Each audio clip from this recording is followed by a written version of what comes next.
कोपरगावमध्ये भाजप राष्ट्रवादीत जोरदार राडा, पोलिसांसमोरच कार्यकर्ते भिडले। कोपरगावमध्ये सुरू असलेल्या मतदानादरम्यान एसटी महाविद्यालयातील मतदान केंद्रावर मोठा गोंधळ उडाल्याचे चित्र पाहायला मिळाले। भाजप आणि राष्ट्रवादी काँग्रेसच्या उमेदवारांच्या समर्थकांमध्ये जोरदार बाचाबाची झाली।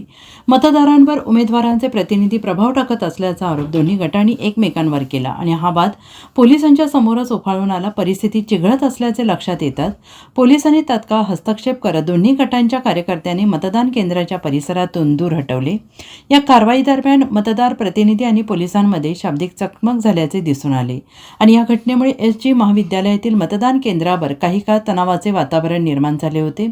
मतदान केंद्राच्या परिसरात भाजप आणि राष्ट्रवादीच्या समर्थकांची मोठी गर्दी जमली होती।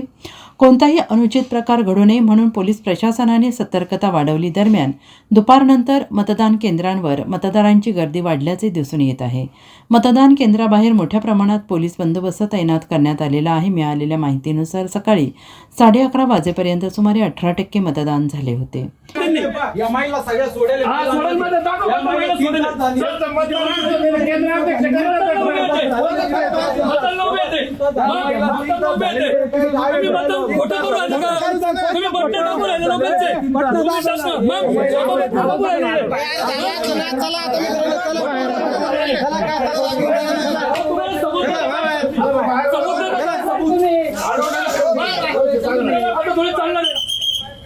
खोटे मतदान करून घ्यायचं असं ते चालणार।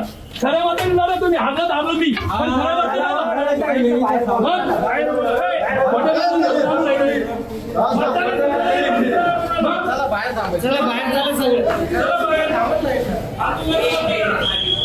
तुम्ही कोणाला साहेबांची कोणाला जाऊ नका इथं बसवा, कोणाला जाऊ द्यायचं नाही, हा बिल्ला सुद्धा जाऊ द्यायचं नाही मध्ये साहेब,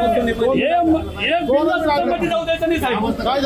हे घडी घडी मध्ये जाऊन खोटे मतदान करून घेतलं तुम्ही, चला मी दाखवतो किंवा डायरेक्ट त्याला गाड्याला करायची होती, त्याच्या कमळाला बटन दाबले।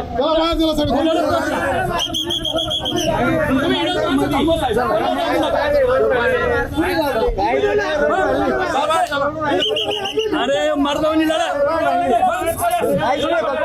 साहेब, काहीच नाही, फक्त सबूत देतो